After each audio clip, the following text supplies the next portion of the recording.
Kahil, and Kahil will be able to talk to you about the VA loans. Remember, we talked? I gave him everybody at this table. When we met y'all, Ken, Glenn, Michael, Vaughn, I literally said to Mr. Jones, I got my team. He was like, I'm not ready to hire you yet. I was like, well, I'm going to need you to come back on Friday and bring your people because I'm going to bring my people. And did I not show up and show out? Yeah. So that's how you do it. Yes. You're going to pop out? Okay, so I'm going to bring you on to right after my cousin, okay? Perfect. Here we go. Yes, sir. Here we go, y'all. We are live. All right, everyone, welcome back to the Investors Roundtable. This is part 2, and I am Sabrina Lowery. I am a realtor and the real estate broker of Legacy Realty and Management. And we are conducting our inaugural Investors Roundtable here today because I've been approached and contacted and DM'd and private messaged and inboxed by several of you who are interested in real estate investing. Hey Kim, hey Ayo, thank y'all for jumping on. Hey Landis, we're back. And we have some amazing guests here live with us at the table. And I'm glad that you all are joining as well live stream. So if you like what you're seeing and hearing here, I would please ask for you to share this video, share this content. Don't be selfish. We all do more when we're together. It takes something called collaboration. And if that is not in your vocabulary, I charge you to write that word 1,000 times for your homework assignment due in the morning by 9 a.m. Okay? Do y'all remember having to do that? Yeah. You had to write them words 100 times.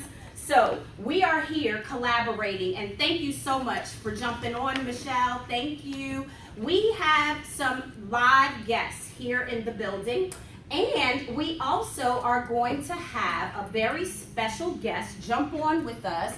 As soon as I see her pop on to the live video, I'm going to add her. Let me see, she hasn't come on yet, so just stand by. And as soon as I see Rosa jump on, I'm going to bring a real live investor on to the broadcast because we are talking about starting your investment business, okay? And so for the purpose of this meeting right now, part 1 was all about the getting started process, right? I think we now know how to start. We've got our starting point. So it was very, very important for me to start there and spend so much time there because if you don't know where to start, how can you have the end in mind? All you know is you want to make money, right? But trust and believe there's a process before you get to the show me the money part of this process. So with that being said, I would like to just show you how I just briefly threw together this itemized line item spreadsheet to just tell you in 4 steps how this initial process of becoming a real estate investor works, right? So, Rosa, you're gonna have to join, honey. I can't answer the call while I'm live. I'm sorry. Jump on Facebook. So here's step 1. We talked about the credit piece. So what we did not know is there a specific credit score that the public or the banks and the financing people are going to be looking for, right? We have a banker in the building, and we have Mr. Dial out of the dime in the building. So even for private money, they have the right to pull your credit.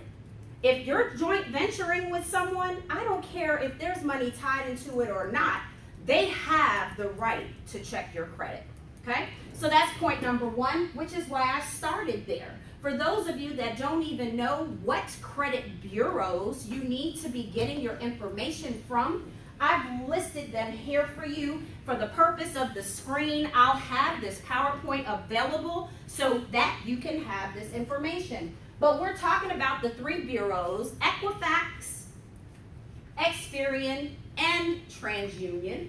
We are talking about low scores about a 580. Okay, low scores about a 580. And the reason I say low scores is because there are some traditional lenders and banks that will loan with a credit score just above that 580 threshold, right? It's very risky, y'all. Very, very risky. All the bankers at the table are shaking their head. Yes, that's very risky. So then if you get to this next level in your credit and you're in that 620 to 680 threshold with your credit, guess what? Loan approved. It's about as easy as that. And believe it or not, to up your credit about 50 points only takes on average 30 to 90 days. If it's something minor, everybody's shaking their head. We can fix the credit issues within about 30 to 90 days. So what that means is, step one, pull your credit. If your score is at least that 580 to 620 threshold, we can begin having conversations and making introductions. Because now you need to do what? Figure out how much I have to save, what program I qualify for, or who do I need to collaborate with in order for us to come up with said earnest money, said down payment money, closing costs, inspection fees, appraisal, and so on. Hey, Aaron, thank you for joining. We got another credit specialist at the table, ladies and gentlemen. I'll have you jump on in a minute before you go back to work, Erica. So we're also talking about those appraisal fees, survey fees, and fees, and it just sounds like it's a whole lot of money being spent before you make a dime, right? But there's also called this thing, skin in the game. And anyone who is not willing to put some skin in the game, I'm sorry, but you're just not the right fit for me. I just believe that. Y'all remember blood brothers and sisters?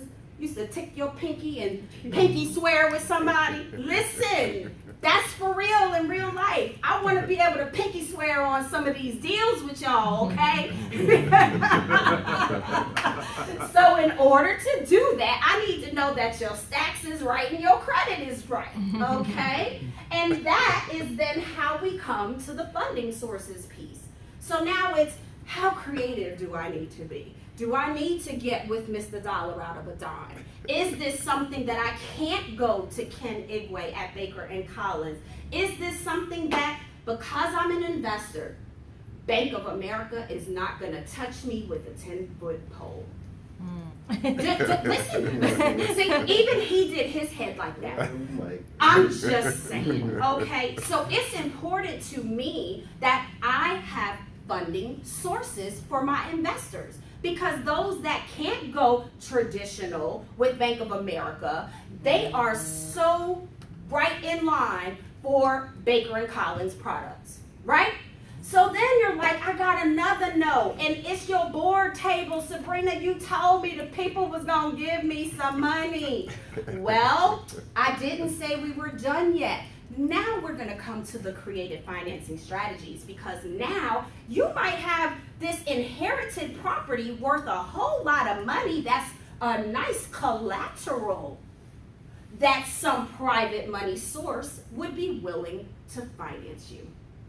Not only that, but how many of you guys heard of owner financing?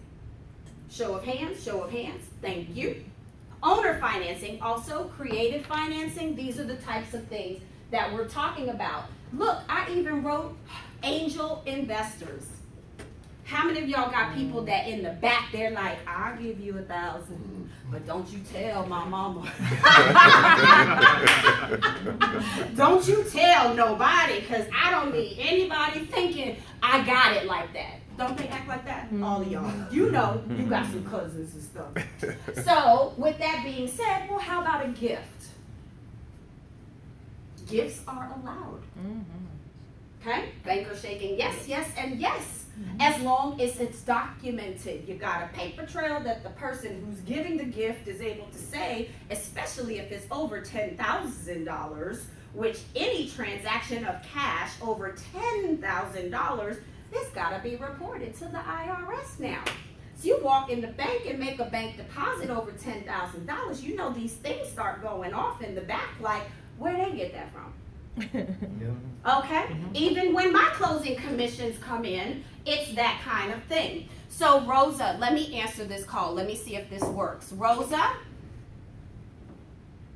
can you hear me, sweetie?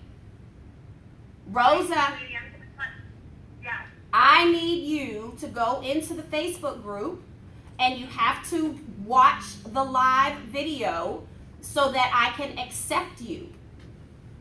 I am here. Okay, so if you're there, I should see you pop up. You can send me an invitation that says, be a presenter on your side. And then I will see it and I will accept you. I'm right here. I see the room. Do you see it? I see it. Okay, so click it and then I've got to hang up with you in order for me to see it and accept you. I just seen Kayla come up. Okay, all right. I'm here. You're there. Okay, I'll see you in a second. All right, don't y'all love technology? I just love it so much. So bear with me because this is our next featured guest. Resume. Okay, so here we go. Let me see if I see Rosa. Where are you, sweetie? There it is. Hey! Vaughn, we're not going to accept you yet. I see where you wanted to be brought on as a presenter. I've got to wait for her to come into this broadcast. So as soon as I see her come in, unfortunately, the technology is not where I can tell her to come in. Somebody tag her. Who, Rosa? Rosa Brooks. And if you tag her, then she'll see it and I can invite her. Does that make sense? All of y'all do it. Rosa Brooks, R-O-S-A Brooks with an S, please. She's in our mastermind group. So I thank y'all for bearing with me. Hey, Robert, thank you for jumping on, sweetie. So we're talking about these steps in order to get to the point of now you're ready to come to me. Remember I said, I can't even do my job for you, Mr. Jones, until you've talked to this man and he gave you this paper and it says, show me the money and you've been approved and this is how much you're approved for. And not only this is how much you're approved for, but in this pre-approval letter, it's gonna have the terms of your financing. This is a crucial part to how I structure your contract. So then I've got to do this wonderful dance with him for the next 45 days in order for him to show you the money. And you're going to then get to tag in and dance with me too. Because anytime he asks for something, I'm going to need, like a stepper said, I'm going to need y'all to just twirl me on to the next partner very gingerly. Do you understand? That's how we roll. Okay, so then guess what? Now we've got to talk about all those other pieces and components Ken talked about. Insurance, appraiser, and guess what? We've got to get it appraised because he said he can give you this much, but if your property is not this much, I'm sorry, the appraiser is going to give you some news that sounds a little bit like your house has not approved for the amount of your contract, and it's going to be up to you to pay the difference or for you to ask the seller to renegotiate that sales price and terms, or how are we going to drum up this additional whatever it is in this scenario, right? So with that being said, Michael, if you will join me, please, I want to talk about this very, very important piece as it relates to appraisal. So ladies and gentlemen, I'd like to welcome Michael Nix, Appraisals by Michael. We've been partners for a long time. I can remember us doing one of our first events here in this same room years ago, right? Yes. And look at us now. So with that being said, everyone, Michael Nix is a full service appraiser. I'll let him go through how he can help you as investors, especially with this determination of value. Without further ado, Michael Nix. All right. So I'm Michael Nix. I'm a certified appraiser. I've been doing appraising for 18 years now. I know the Atlanta area pretty well. So we cover everything, not only the Atlanta area, but also we go all the way out to Dallas, Georgia, all the way out to past Decatur, all the way up to Cumming, all the way down beyond Stockbridge. So we stay busy. Unlike most appraisers, I'm a full-time appraiser. I work, this is all I do all day, every day, along with my team. So As far as investors, what we do to help investors, we'll the investor will contact us and say, hey, I want an appraisal done, but I need to come in for this value. I say, hey, what we're going to do is tell you what the true market value is, so that when you go and take that appraisal to your lender, they don't just throw it in the garbage and you waste all your money.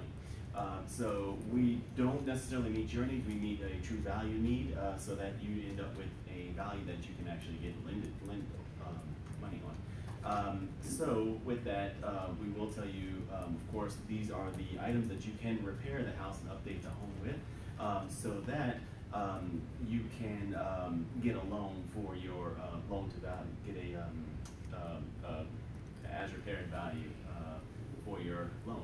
So that's where we come in. So we'll tell you what the home is worth now and what it's worth later, so that before you purchase the property, you know what it's worth, and after, before you actually purchase it, you also know what it's going to be worth. So you can decide, hey, I know that I can put $50,000 into this property, but I need it to be worth X amount of dollars. And if it's not worth that, we're telling you up front that it's not going to be worth that, then you may say, hey, I'm gonna walk away from that deal. And if it is, then you're like, okay, let me grab that property up really quick, and you get it done, and we're very quick with our appraisals. Typically, you're looking at about 1 to 2 days. On larger projects, you're looking at 3 days. That's pretty much what we do. Our appraisals are very detailed. They're accepted by our lenders. They're not kickback. We're not on any lender do not use list or anything like that. So, any questions? What's the typical cost of an appraisal? It depends on the property, If but it's a single family home? yeah, most of the time you're looking right around $475 in your properties. But once you get into an investor, dual value is what it's called. So you're getting two values. Like in the one. as is value and the ARV? Yeah, now Okay. you're getting two values in one, so there's more research done on that property. Then you're looking anywhere from $525 to $575 on that property. Yep. Questions? Any questions? No, great. What's the turnaround time? Usually about 1 to 2 days on most properties. You may get into 3 days if it's getting into expanding the square footage of the home or anything like that. So looking at a different footprint, or if it's really completely, if you're going from 700 square foot, 1 bedroom to a 5 bedroom, 3 bath, or something like that, then you're getting into it's completely different project. Does anyone on your team do commercial? Yes, we do residential and commercial.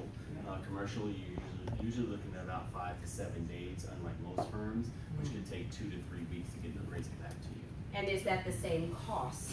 No, commercial is very much different. Very different. Ask me how I know. Yeah. So commercial assignments, you could be anywhere from $1,800 to $8,000. Wow. We've done one for $18,000. So they get pretty substantial. So Okay. but You they're talk about very commercial buildings. Like Commercial Oh, buildings, yes. 30 units. malls, or- hotels, shopping centers, small shopping centers to larger shopping centers. We do everything from small daycares that used to be homes, now they're commercial structures, and they're being appraised commercially to larger projects. So. Member Appraisal Institute for Commercial, MAI. MAI? Yeah. MAI is a designation given by a private organization. So some people care about it, some people don't. It used to be really exciting, but it's more of a you pay to play. You join a membership and you get an MAI designation. You take a couple classes with the institute and stuff like that. Sure. So it's some people care about it. Some people realize that it's just another association. Sure. Designation. What's the qualification to become a appraiser? An appraiser. So they've recently changed. It used to be 2 years of mentorship underneath the certified appraiser. Now it's 1 year, and I think it's like 1,000 hours. Not 100% certain. It just changed very recently. So it just changed. So you may get some. They may change it back again when they realize that it takes a little more to just kind of jump in and because I've trained people, I still train appraisers, and it's not something that I've had some people that work a few months or even a year, they're just not ready to go out on their own, and some people they'll they'll say, oh, well, you know, I got this little bit of knowledge, let me go for it, you know, and then, you know, I get these calls from people and they're like, yeah, I got an appraiser do my appraisal, and, you know, and they'll tell me about the appraisal, I'm like, is that such and such? And, yeah, you know, and it's like, it's like, you know, and the funny thing is, people will call me, they'll be like, oh, no, you know, 475, no. They'll go on Craigslist, they'll go on, you know, wherever, and some appraisers are willing to do it for 200, 300, or even, you know, whatever, you know, so they're like, wow, I could save $175, let me go ahead with this person. No, you really have to question that appraiser. You really, on the top of my appraisal on the top of my website at appraisalbymichael.com, you'll see appraiser questions, and really qualify the appraiser. Most of the time people qualify me by saying, how much? What am I appraising? That's good stuff. How much? Tell me about the property. How much? What's the, you know, you've got to give me more than that. So once I, you know, realize what I'm appraising, the purpose that I'm appraising it for, the lot size, what's going on with the property, is it just a as-is value? Is it as proposed? Is it, you know, what's going on with the property and what they're looking for? Because I want to make sure that I meet your needs. I don't want to just go and say, hey, well, I gave you the appraisal, where's my money? Right. You know, I want to make sure that I come in and I'm more of a partner for you in helping you with your property and really suiting your needs and providing you the information that you need as either an investor, a buyer, a seller, as a lender. Lenders are, you know, they do it all day, every day, so they, you know, usually send me over like, hey, this is what I need, and the homeowners don't know, so we have to have that conversation before I can just say, oh, it's X amount of dollars, and then, you know, then you start telling me about it, and I say, oh, well, it's gonna be up from there, or, oh, it's gonna be less than that, you know, so. It seems like your appraiser and the inspector is about the same thing. What's Nowhere near, no. So an appraiser comes in, we will look at the home, for the most part we look at the structure. For myself, I'm certified as an inspector, but I do not do inspections. You would not want me inspecting your house. But I took those classes in order to be a better appraiser. He's so smart. So So I smart. want to be able to provide my clients with as much information as possible. So when I'm looking at a home, I have a little more information, a little more knowledge than most appraisers when I'm looking at property. So I will not, within the report, I do state that this is not an inspection. We did not inspect the property or anything like that. But I want to know what I'm looking at. You know, an appraiser, you know, most appraisers, they're just, you know, looking at the numbers. They don't look at the details of the home itself. Okay. So inspectors, on the other hand, they look at the details of the home. Unlike appraisers, they're, you know, they're almost cutting open the walls. You know, they're looking in between. They're looking at, they know the components of the HVAC. They know how long the AC is going to last. They know how long the roof has been on the property, how the heat has affected the roof, the underlayment of the roofing. Do you have asbestos shingles? Do you have is the carpet? You know, different things like that. I happen to know about that stuff, but most appraisers don't, for the most part. And you do not want to hire. You don't want to say, hey, well, can you do my inspection too? To some appraiser who's never, you know, done an inspection. Will you save money right now? Yes. Will you save money long term? No. So it's a totally different thing. And again, you really have to qualify that inspector because again, hey, if I was some appraiser that, you know, I was like, I'm tired of doing appraisals. I'm gonna decide to switch my logo from Appraisals by Michael to Inspections by Michael. Guess what? I'm the inspector. You call me first, you're gonna be my first client. Are you gonna get the best inspection? You're gonna get the worst inspection ever. You know, because I don't know what I'm doing in terms of inspection. I've taken the classes, yeah, but I know what to look for, yeah. But do I have that? You know, what I need to know. Right. You don't want to hire me as an inspector. So yeah, qualify your inspector just the way you do an appraiser. How to qualify an inspector? I don't have that information, but there are different associations out there and different things that you can look for and, you know, kind of speak to them and go from there. But like I said, qualifying an appraiser, it's on my website, appraisalbymichael.com. I got a question, one more question. Oh, yeah. I bought a house, right, and I had an inspector come in. Then when I got the house, the doggone copper wire right from the air conditioner was gone. Was that a bad inspection because he didn't catch that? Was it there when he inspected it? Yep. The wire was there already? No. It was, I think the house was a foreclosure, right? And I believe whoever moved out, right, did that on purpose. It was vandalized, is what Yeah. you can Oh, say. vandalized. It was Okay. vandalized. So yeah, they missed it. Just like anything else, any other job that anyone has, you miss something. Right. So it happens. Right. So there's insurance out there that just like myself, I'm an appraiser. I carry E&O insurance. If we miss something in an appraisal, we make errors. I mean, at the end of the day, we're all human. We wake up and try to do the best job we can, but you miss It things. cost me. So it's gonna cost you, but if it truly did cost you, you should contact that inspector, just like any other professional. Most of them have a professional insurance policy, and they'll just have to Do pay right. the bucks, Do right. Yes. But two questions, so you're an approved appraiser with most lenders in the area? Well, we get approved by the AMCs in general lenders, which are, an AMC is an appraisal management firm. On private lenders, we get approved with the private lenders, so we're actually on their list. So we are approved with, effectively, we're approved by the lenders. I can't really say we're approved by the lenders, but we're approved by the AMCs, which are approved by the lenders. So we're not on anyone's restricted list, which is very important. The AMC, the lender keeps a list of appraisers who cannot do their work, and they'll give that to the AMC. So we're not on any of those lists. Gotcha. So in doing investment property, when you do an appraisal on a property, does your fee include rental comps, rental in-depth comparisons? If somebody buying property as an investment property, Yes. does that include the additional fee for that? If that's what you request, but an investor typically wants the as-is and as proposed. So how is this home valued currently? And if I do these, they'll send us a spec list. They'll say, if I do these repairs, what is my future value gonna be? Yep. So that would be kind of what the typical investor is looking for. Yep. Now, the typical lender, on the other hand, they want to know because that's a fix and flip. So on the other side, there's a fix and hold, which is now I'm holding it. What am I gonna do with it? I'm gonna rent it out. So if that investor's gonna take it, hold it, and rent it out, now we have to analyze the future income of that property because it's not gonna be just lived in. I mean, it's not just gonna be the home occupied property. Then we do what is called a 216 and a 1007.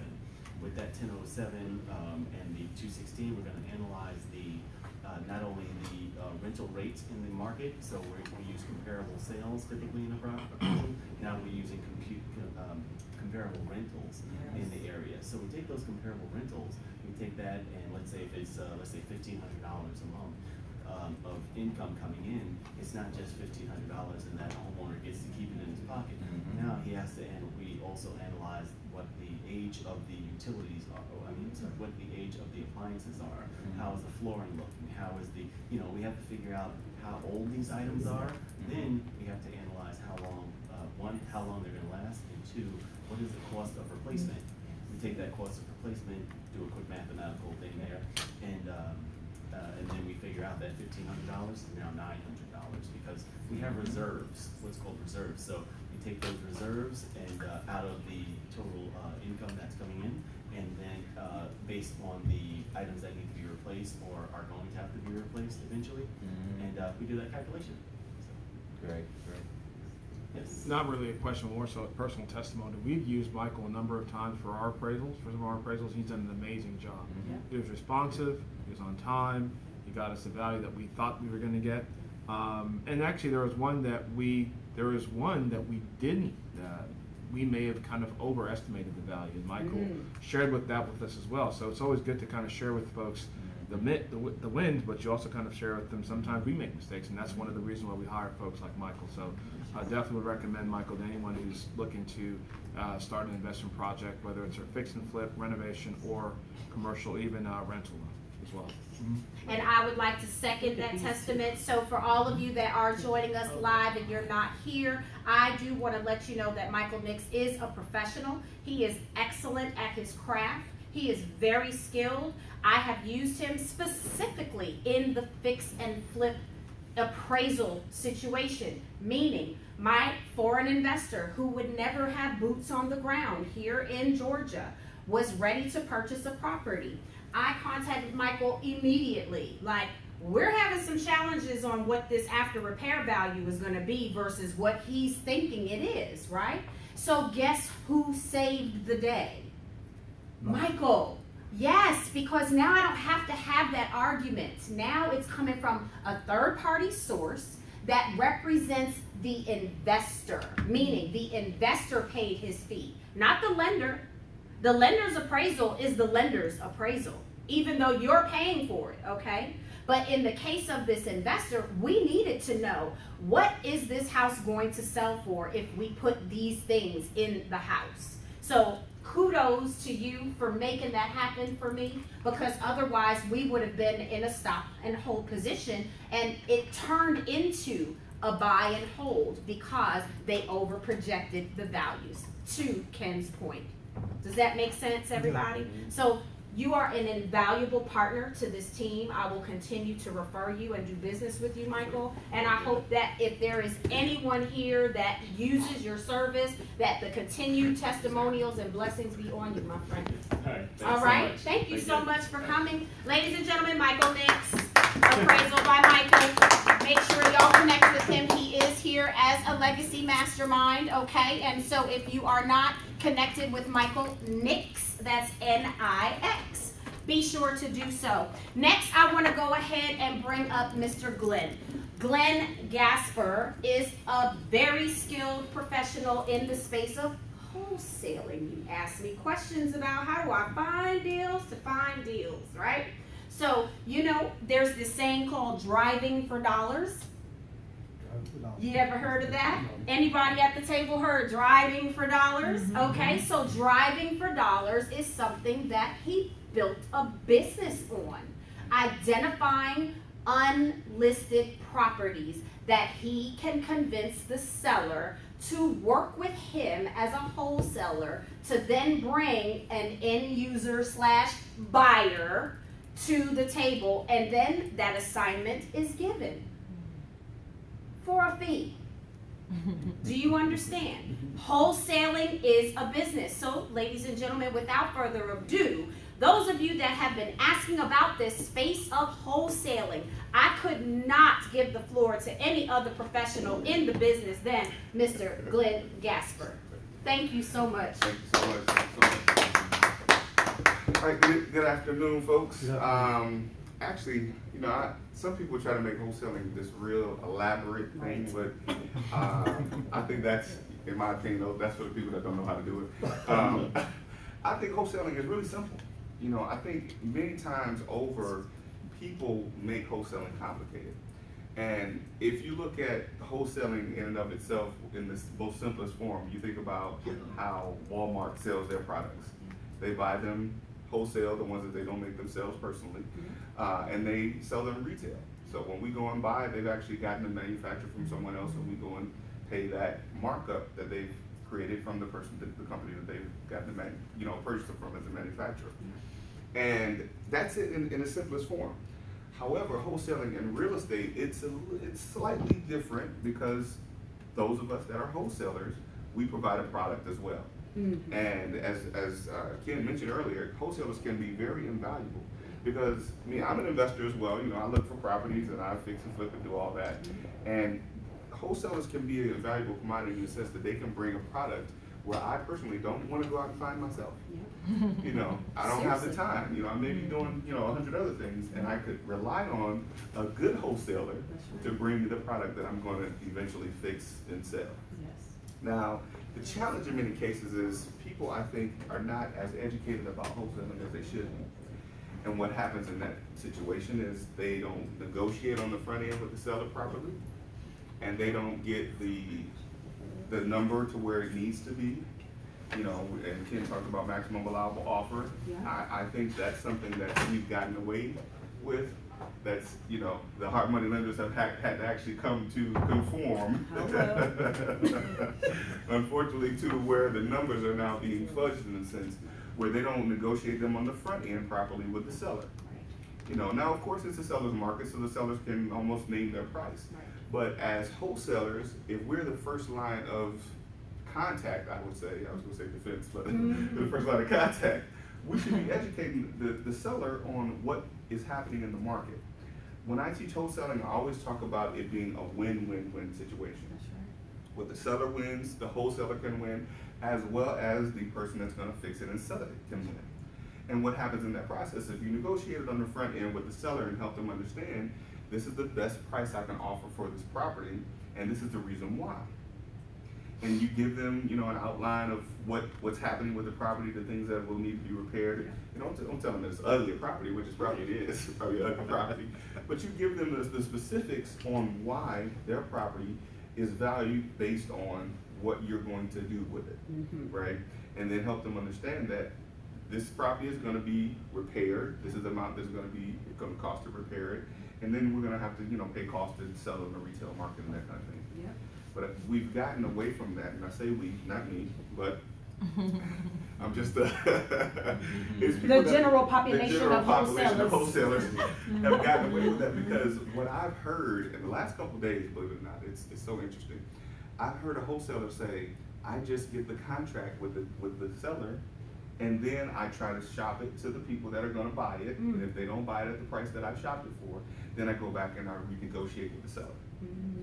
Now, to some degree, I can see where that could possibly happen. However, if you renegotiate it on the front end the right way to begin with, you wouldn't have had to go through that process all over again. Right. You see, and I think that's a lot of times where the wholesalers miss it. So even in that scenario, people that get that contract and they get it at whatever the seller says that they want to sell it for. And sometimes the sellers get their education about the value of their house. You know, one thing is their sentimental value, and then they get their education from, can I say the website? Go, call them out. This is a buyer beware. This is an educational, informational. We're here to help. They get their education from Zillow. There you go. They Please think throw that them under the bus. Based on the Oh, that's based on the zestimate, this is what their property is That's worth. right. And what's missing a lot of times is they're basing their property on a property that's maybe down the street, that's been repaired, that's been, you know, have all the new finishes and everything's added to it, and then it's sold on the retail market. They're actually looking at the value of that property Right. and kind of trying to compare that property to theirs. Correct.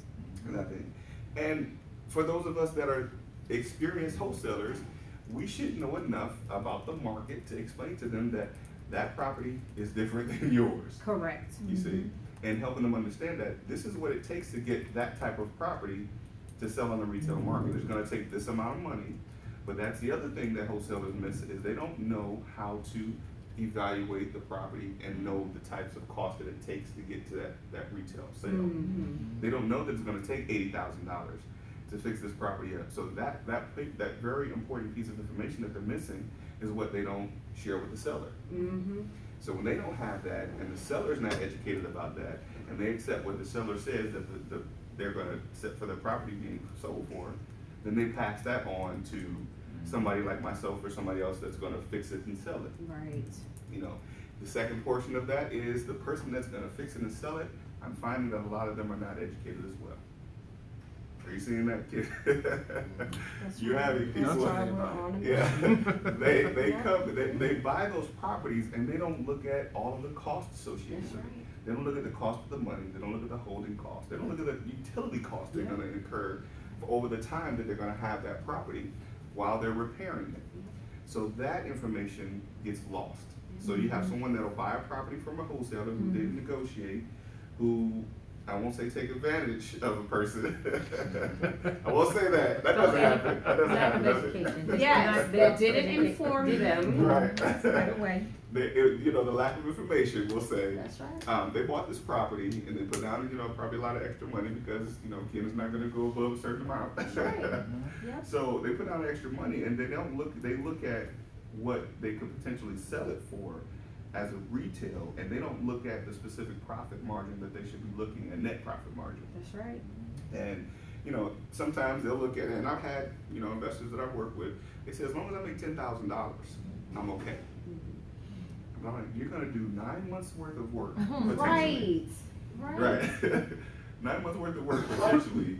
You're gonna go through the stress and headaches of dealing with the people doing the work, you know, whether they show up or not, or something doesn't happen, and then your budget goes above what it's supposed to be, and then they potentially make that 10% or $10,000, and they're satisfied with that. And I'm thinking to myself, if that's the case, if you're gonna work you know, that hard for 6 to 9 months to make $10,000, I think we can do that at McDonald's someplace, right? Right. With a lot less stress. Right. You know, so that's what I'm seeing happen in the world of wholesaling. A lot of it starts from the very beginning of educating the sellers, then the wholesaler educating the buyers if the buyers aren't educated on what the specifics are and what makes sense to be able to sell this property for. You know, even the educated buyers are buying properties even above the number that they should because they're doing volume, Right. right? So you have some wholesalers that they're satisfied with, you know, selling to, you know, a buyer that's gonna buy because that buyer has a set margin that they have. Yes. And then that pours over to the other people, the mass market of people that are buying multiple properties as well, and they have a set margin Right. that 15 or 20% is okay with them, and you know, the ones that accept the 10% is not so okay. Right. You know, so that's where I think a lot of times when it relates to wholesaling, people aren't educated, and the information that's involved in that whole process is not being passed along so that the person that's gonna ultimately fix it and sell it can still make a decent profit, you know. But I mean, you know, you have to educate yourself enough to know what should stand and what should not stand. Right.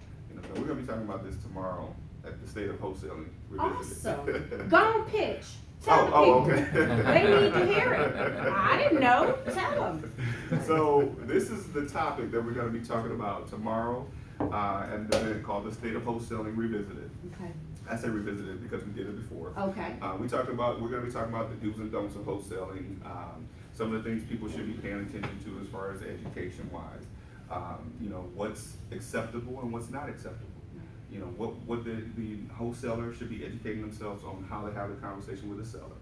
How that they should be making all of their deals as much as possible win-win-win. I say it can happen every time. Yes. You know, and then even talking to people that are buying the properties to fix them up, making sure they're knowledgeable about what those numbers should be that they're buying these properties at. Yes. You know, you have some cash buyers that are buying at a, you know, slightly smaller profit margin because their cost of money is not what it is for hard money. Right. You know, but really the conversation that I want to have with the wholesalers that are experienced and even inexperienced is how we all can do what we can to make all of what we're doing in wholesaling make sense. Correct.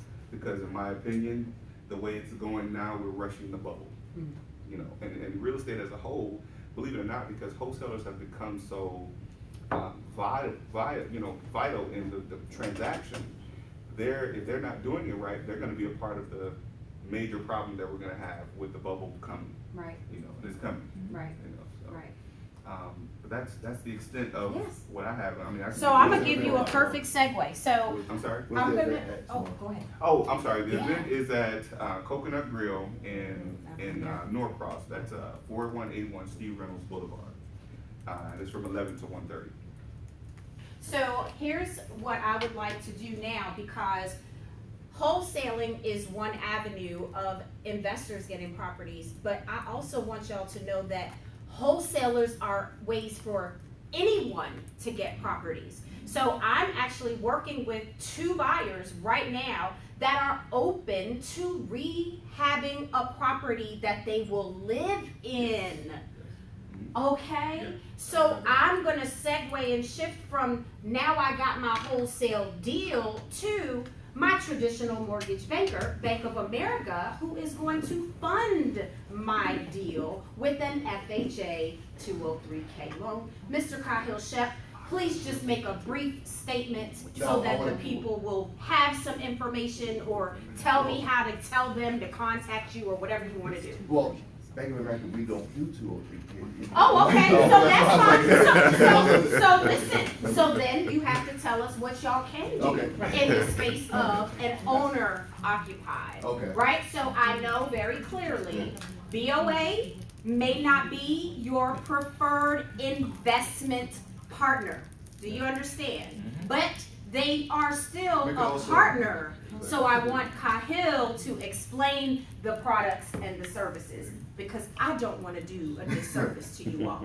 Here we Well, good go. afternoon, y'all. Well, basically, what Sabrina was saying, in that type of situation, if somebody who was actually going to live in the property, if they went the route of the hard money lender, they could also refinance that into a traditional FHA or conventional product or VA product.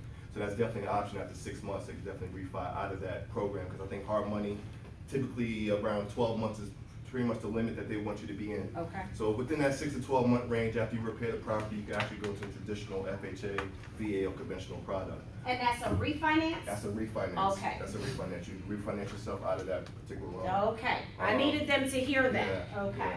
And at Bank of America, we typically have the basic traditional loans, FHA, VA, conventional products.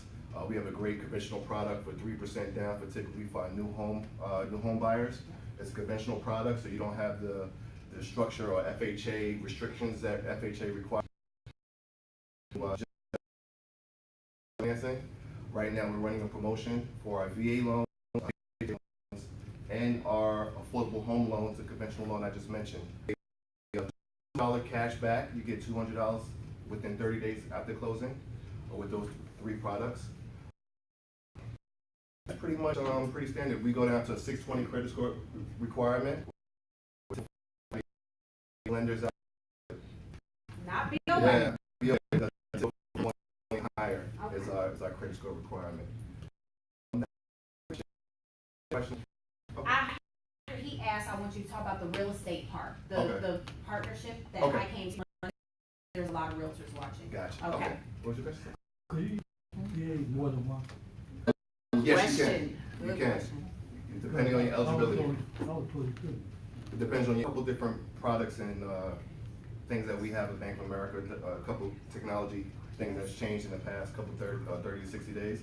One is our home loan navigator for our borrowers who are borrowing, and they can pretty much track the loan from beginning to end through an online system. They can upload different documents and the W-2s, pay stuff directly on the line if they have access to that.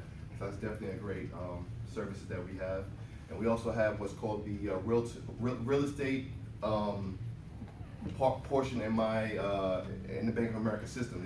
The customer can actually go online and view properties online, the same as NMLS.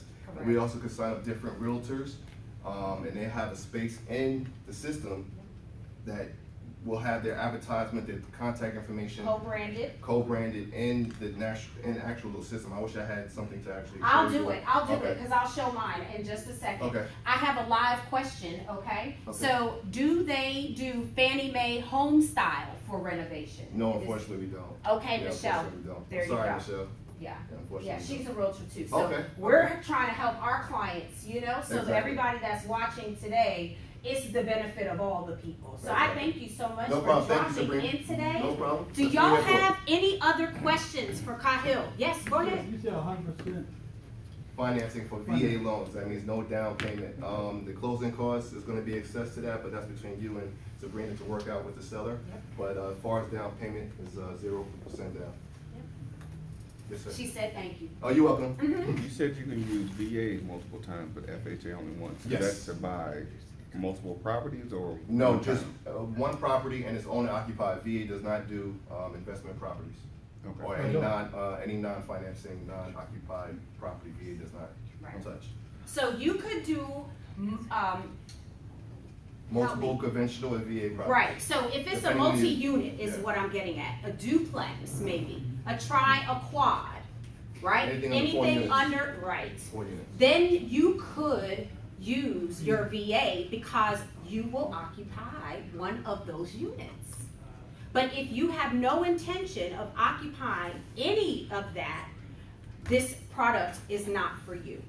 And I know you have very specific questions for that VA component, so I want y'all to have offline conversation, okay? Anybody else have any questions online, just drop it in the comments, I see you, okay? So I wanna now shift, y'all. Thank you so much, Kahil. I appreciate it on this busy day. Thank y'all so much. I thank you so much. So I'm going to bring all of this to a close because now we're talking about the wealth strategy piece. And Mr. Vaughn Shoel is here with Blueport Financial. And the reason that you've got to be able to tie all of this together, y'all, is because now that you've made all this money, what are you gonna do with it besides invest in the next flip? And so I've got Mr. Shoel here today who is gonna talk to you about exactly how that works. Okay, you said, Sabrina, owner occupied by hard money, then refi out with FHA. You got it, sweetie. Kahil said yes. He's shaking his head. So there you go. Thanks, Ken. Thanks, Nicole. All right, y'all. So listen, I know we are just a tad bit over time, but I thank you for hanging in there. And if you are watching the broadcast after the fact, please hashtag replay. Put your comments, because we are all still going to see this content and this information and the archive, and I want to be able to ensure that you are connected with every single person that had a seat here at the table. Without further ado, Mr. Vaughn Shoel, Blue Core Financial, please tell the people, how do we now manage this money that we've made and create our legacies? Well, thank you, Sabrina. Appreciate you inviting me today. Good afternoon to all the viewers out there across There's America. plenty. That's right. From East Coast to the West Coast. But yes, it's a privilege to be here and speak today as the owner, CEO of Blue Core Financial Services. My background is vast and deep, starting in 1998 as a mortgage banker. So the entity of investment property, purchasing homes, dealing with realtors, investors, is second nature to me. As a mortgage banker in 1998 through 2008, I saw the great times, I've seen the bad times, made it through the bad times, and now here we are in 2018, ready to make some more adjustments and make some more money. And one reason why I created Blue Core Financial Services is for a number of reasons. As a mortgage banker, I help people buy homes, chase the American dream, spend money, okay? Which is great. Unfortunately, in 2008, a lot of people spent money and they lost a lot of money. That's right. They lost their homes, they lost their cars, they lost their families, and they lost their retirement. That's right. Okay? So fast forward to 2013 when I exited the mortgage banking industry and became a financial consultant in New York Life, which is where I met Ms. Sabrina Lowery. As a financial consultant and advisor with New York Life, I learned the ins and outs of financial consulting and the importance of retirement planning. Okay? So hence fast forward to 2017 when I created Blue Core Financial Services. Well, Blue Core stands for blue collar, white collar. Blue collar workers, white collar workers. Financial literacy is my specialty. So everybody I'm speaking to, everybody in this room is going to retire one day. Okay? My job as a consultant in Blue Core Financial Services is to educate our community as to how to get there and prepare for, like the gentleman said, the next bubble. That's right. Because it is coming. It is. History repeats itself, does it not? Okay? So all my investors, all my realtors out there, I want you to understand that in 2004, 2005, 2006, things were great and gravy. Everybody thought they would be millionaires and live on, you know, off to the sunset making all this money, but nobody prepared for retirement. And those who had 401ks, what happens to the 401ks? They got wiped out. Okay?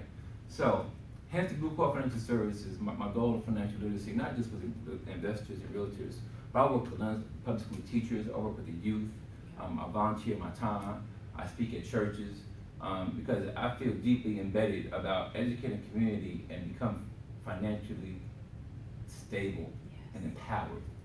You know, all the social injustice we have around America right there, not because it's prejudice, it's because we're not financially empowered.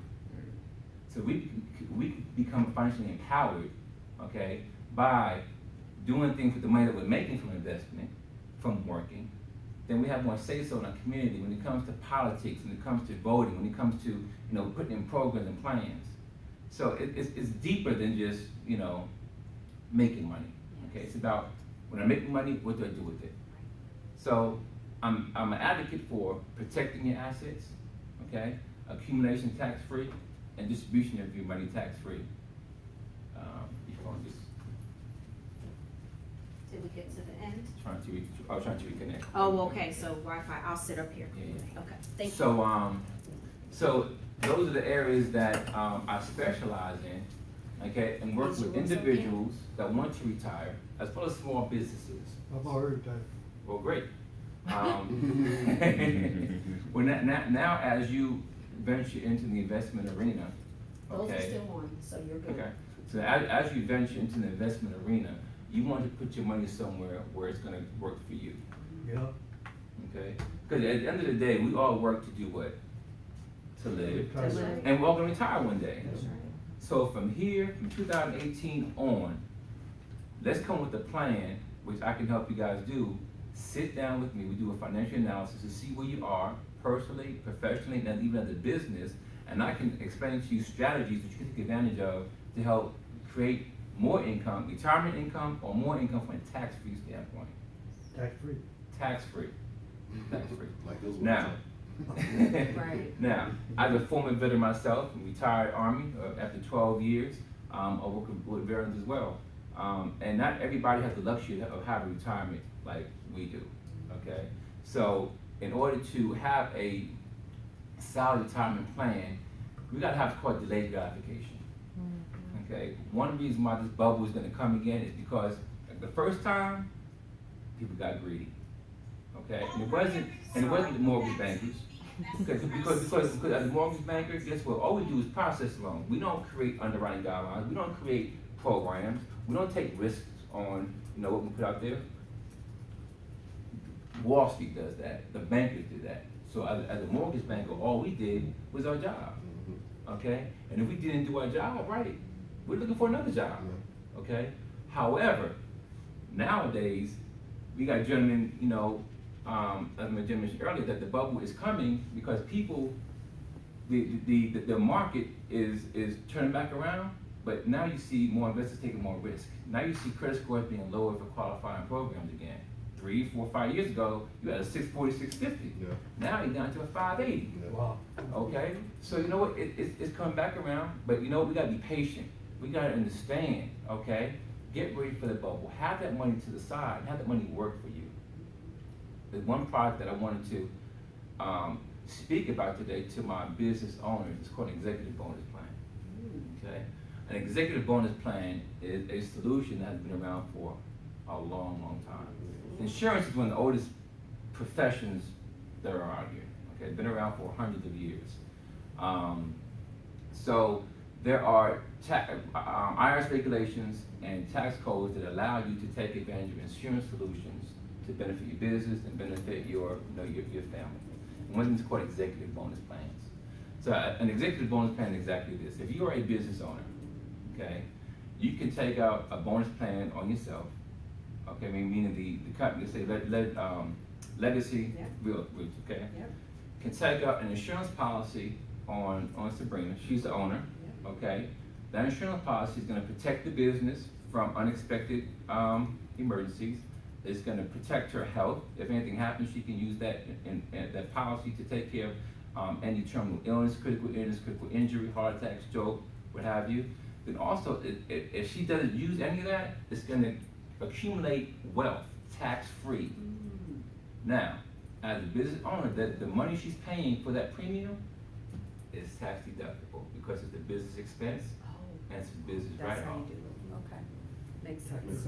Okay, Makes sense. so this is called an executive bonus plan, which has been used widely. You may hear of corporations who get bonuses. These executives get these $10, $15 million bonuses. They ain't just come out of savings accounts. They come out of insurance plans. An executive has been with, let's say, GMAC or Home Depot for 30 years. When they first got there, the owner sat them with an executive bonus plan. They're putting 10 grand a month into that bonus plan. Over 30 years, guess what? Wow. 30 years. Yes. That's how they get these bonuses. So it's a platform that's been out there that since I've been into the financial services industry over the past 4 almost 5 years now, I've learned these things. And that was only at age 45. As a mortgage banker at 28 years old, I wasn't exposed to the ins and outs of where to put my money. All I was doing was just making money. I was making and spending, making, spending, and expand. It wasn't until the age of 35 that somebody said, let's talk about, let's do with your money. At that time, 35, I'm making $200,000-$300,000 a year. I'm like, okay, I'll get with you. Right? I'm having fun right now. I'm having fun right now. Right. And then That's 2000. serious, yes. Yeah, you know, that's 2003, 2004. Yes. They come to, right, and then 5 years later, I ain't get back with them. My 401k got wiped out. I got wiped out. I filed bankruptcy. I lost my family. I got caught up in everything. Really? At 35 years, I didn't know. Wow, yeah. So what my goal is now is to educate not just our business professionals, but our youth. If you're 21, 22 years old, there are solutions you can do right now to take advantage of. But the key is delayed gratification. Just as we make decisions to invest in properties, we make decisions to work a 9-to-5 job, okay? You see value in that, okay? You guys see value in preparing for your retirement. If seeing value in preparing for your retirement can do a lot more wonders than you think. No lie, this is out about 4 days ago, CBS News reported this.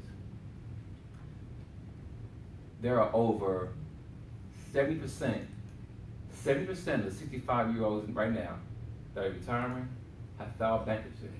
Over 70% of 65 seniors have filed bankruptcy. Think about that. Today, the baby boomers, over 70% have filed bankruptcy by the time they're age 65. Why is that? The economic conditions go up and down. And then your health tends to deteriorate. When your health deteriorates, what happens? You get medical bills. And you stress yourself out. And then you go into you try to go from check to check, and then you can't do the fallbacks. And then your 401k, it's all depleted. So the history is there.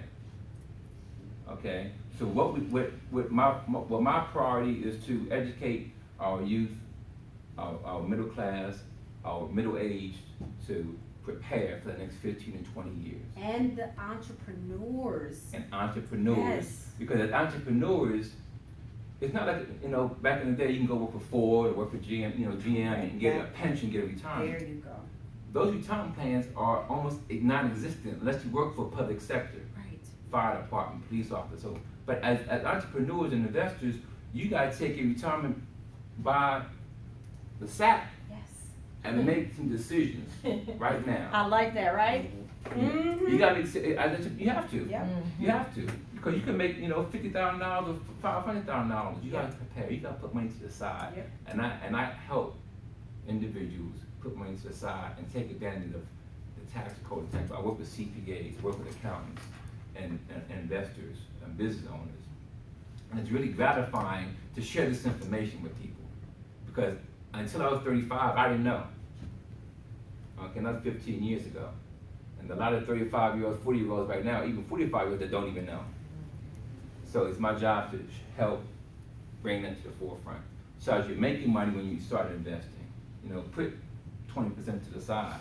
Live below your means, okay? Protect your investments, okay? Protect your assets. Protect your income by having a long-term care plan, by having a life insurance plan. And if you are doing well, okay, and you have parents who are aged, make sure your parents have an insurance plan on them so you don't have to go into your savings account to take care of them.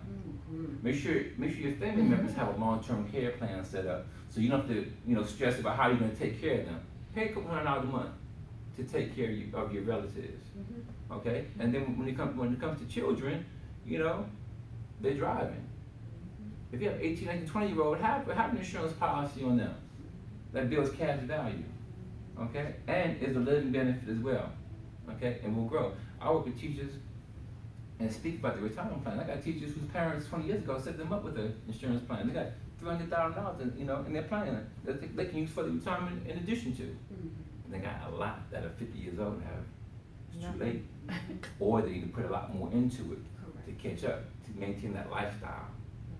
So about your lifestyle, can you live on $2,000 a month?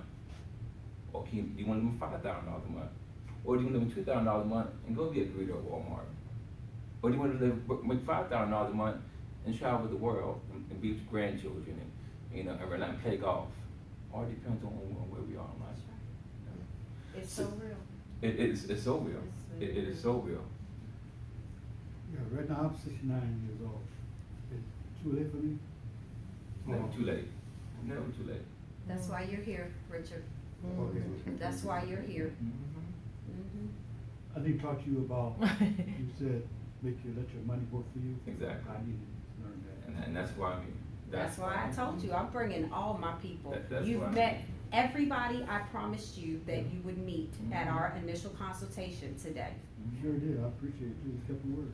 And let me tell you, you know, I've spoken a lot over the past 3-4 months in front of people, and all those who have worked in front of people, I really appreciate it. There have been times when I haven't had the audience. I've got friends out there, they know what I do. And a couple of them, I tell them what I do, and then I can't do anything for them. Couple. One got sick, ended up passing. I didn't get to him in time. Some get in accidents. I wasn't aggressive enough in letting them know, look, this is what you need to do. Right. You know, all I can do is put it out there, and it's in numbers, So, you know, all to my Facebook family out there, to the community out there, just know that when you see my ads on Facebook, you see me marketing, advertising. I got a call yesterday from Virginia. Awesome. Got a appointment with them on Saturday. Awesome. Being that, you know. Because of social Because of media and social media. technology, that's right, people You know, better learn. You know, so, you know, if you're out there and you have an inkling that you need to protect your asset, just make a call. I don't charge to have a conversation. It's a conversation. Sure. How do we find you, your social media, website, phone number? Well, great. So BlueCorpFinancialServices.com is my website. Blue Corp, Blue Corp Financial Services. okay. My IG is Blue Corp Financial. CORP, Corp? Yep. Yeah, Blue Corp. No S. Right. No F. BLUECORP Financial Services.com. You visit my website, you show the list of services that I provide. My IG is Blue Corp Financial, at Blue Corp Financial. And my other IG is at NYT67. Okay? Okay, And then Blue Corp Financial Services.com. Services. And do you have a phone number? Phone number is 678-570-4408. 678. 570-4408. What's your name again? On VAUGHN. VAU? Yes. VAUGHN. Okay. Showell. SHOWELL. Showell. Yeah. Correct. And on my Instagram, I post a lot of feeds about my business and visiting schools and what I do in the community. So, you know, I look forward to continue to expand my business. That I found a niche that I can take into my retirement years and, you know, help me leave legacy for my family. You know, I have 3 sons, a 19, 20, and 30-year-old. My youngest 2, they're, you know, navigating through life right now. And I just told them the other day, I'm doing this to leave legacy for them. Maybe one day they can fill my shoes and continue, you know, in a financial literacy part of our community. So, Yes. but yeah, any questions you guys have, feel free to reach out to me on Facebook, Instagram. Got my number 678-570-4408. Born Show of Blue Corp Financial Services. Again, I want to thank Sabrina for allowing me to be a part of this great opportunity. I look forward to many more. Absolutely. And continue to share experiences with the community. I would like to take this opportunity, ladies and gentlemen, to have all of my dream team that is remaining, Joy, Glenn, Kahil, will y'all just join me up front, please? I just want y'all to see what is happening in this room, okay? So this initial consultation with Mr. Jones is what spawned this occasion today.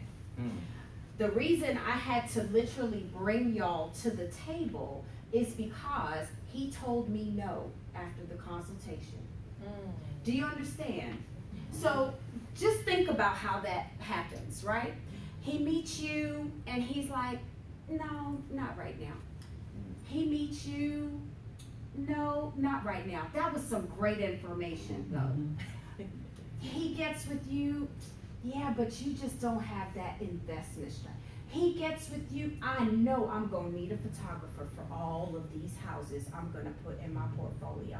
And then he got to me and I have to talk to my partners.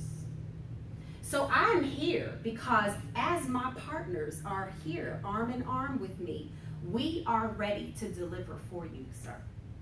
And you see, there were a number of people around the table that are willing to partner with you. So I hope that us standing before you gives you the perfect inclination of how we can work as a team. It's all about collaboration. and you don't know where you're gonna end up until you start. So I will ask again, Mr. Jones, would you like to work together? Yeah. Hello, thank you, team. It only takes a dream team.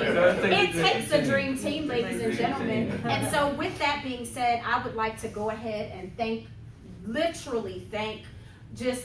you, Joy. You're welcome. Thank you, Kahel. Vaughn, we spawned this thing and look how it turns out.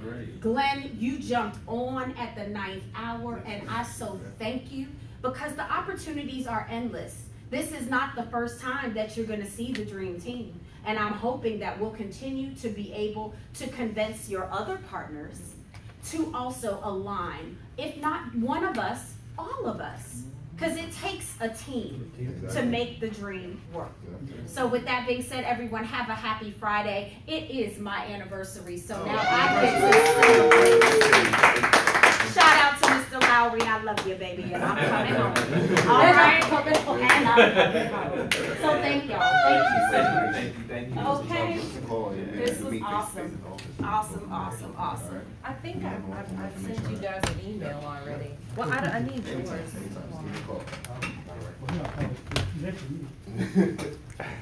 I got it. Nope, it's on. Thank you, honey. I appreciate you.